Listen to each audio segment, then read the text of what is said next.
छूत है, ना कोई नीच है, ना कोई छोटा है, ना कोई बड़ा है। धर्म, जाति, मूल, वंश, लिंग व जन्म के आधार पर विभेद निषेध है।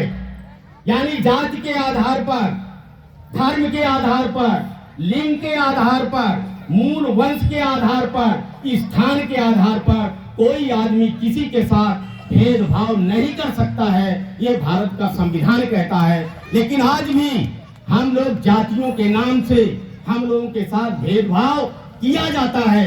देश को में नया संविधान लागू हुए ये 74 साल हो रहे हैं, अभी आज तक ये हमें मिला नहीं है। लोक नियोजन में अवसर की समता आर्टिकल 16 कहती है, यानी लोक नियोजन में अवसर की समता होना चाहिए। हम सब आप लोग जानते होंगे, भारत देश की शायर है, कोई ऐसी परीक्षा होती हो जिसका पेपर लीक ना होता हो। कोई परीक्षा का पेपर कई बार लीक हो जाता है। बहुत से लोग नौकरी कर रहे हैं जिनको रात को पेपर मिल गया है और वो लोग उस पेपर को हल करके वो नौकरी कर रहे हैं।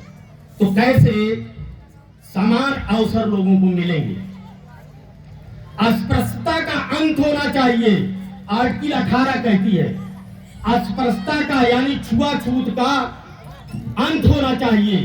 तो साथियों, क्या आज तक ये छुआछूत समाप्त हुई? ये भारत का संविधान तो कह रहा है। ये गवर्नमेंट को ड्यूटी लगा रखा है संविधान। साथियों, बंधुत्व किसे कहते हैं? ये प्रस्तावना में दिया हुआ है, भाईचारे की भावना, व्यक्ति का सम्मान, यानी हर व्यक्ति को आदर और सम्मान की दृष्टि से देखे, उसके दिमाग में जाति न भरी रहे। जब वो दूसरे को देखे तो जाति के इज्जत और सम्मान ना दे। देश की एकता और अखंडता, दूसरे जाति, धर्म व लिंग का दुख व सुख का एहसास मुझे होना चाहिए।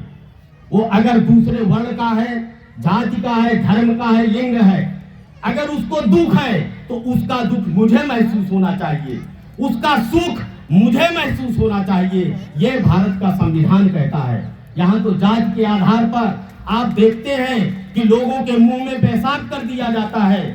थाने में दरोगा अपने सर्विस रिवॉल्वर से हमारे लोगों को थाने के अंदर शूट कर देता है।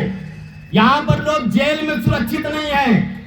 यहाँ जब सुप्रीम कोर्ट, हाई कोर्ट एक अपराधी को पुलिस को सौंपता है तो डॉक्टरी रिपोर्ट करा करके देता है कि मैं जिस तरह इस मुलजिम को देता हूं स्वस्थ, इसी तरह का मुलजिम मुझे रिमांड के बाद लौटाओगी। लेकिन पुलिस के कस्टडी में हमारे बहुत से लोग मारे जाते हैं। तो साथियों, यहां पर प्राण एवं दैहिक स्वतंत्रता का अधिकार देखिए, ये फंडामेंटल राइट आपको मिला है। प्राण एवं दैहिक स्वतंत्रता का अधिकार बहुत महत्वपूर्ण है साथियों। इसमें सुप्रीम कोर्ट ने इसमें डिसीजन लिया है और जो ये प्राण की स्वतंत्रता का अधिकार है, इसको उसने फिजिकली चीज से बाहर किया है और उसने ये माना है कि प्राण की स्वतंत्रता के अधिकार के तहत लोगों को तमाम सुप्रीम कोर्ट ने अधिकार घोषित किया है।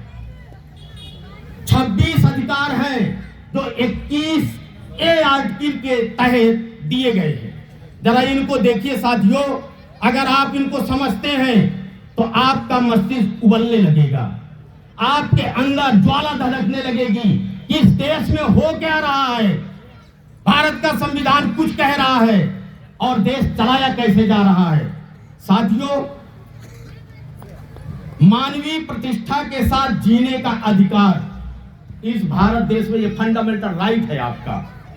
यहां पर यानी सम्मान के साथ इस देश में मुझे जीने का अधिकार है। मैं डरता डरता गांव की किसी गली से नहीं निकलूं कि मैं इस गली से निकलूंगा तो इस गली में कुछ इस ऐसे लोग मिल जाएंगे कि मुझे जो है जलील करेंगे। मेरे अंदर ये भय ना रहे। ऐसा देश होना चाहिए। जीवन रक्षा का अधिकार होना चाहिए। यानी मैं अगर इस देश में पैदा हुआ हूं तो मेरे जिंदगी की रक्षा का मुझे अधिकार है, ये फंडामेंटल राइट देता है। यानी मैं अगर बीमार हो जाऊं तो मेरे पास पैसा नहीं है, आपके पास पैसा नहीं है, तो आज से ये जान लीजिए कि आपका संविधान फंडामेंटल राइट के तहत कह रहा है, ये भारत देश की जिम्मेदारी है आपका इलाज करा करके आपकी जिंदगी को बचाए। सर पानी स्वास्थ्य का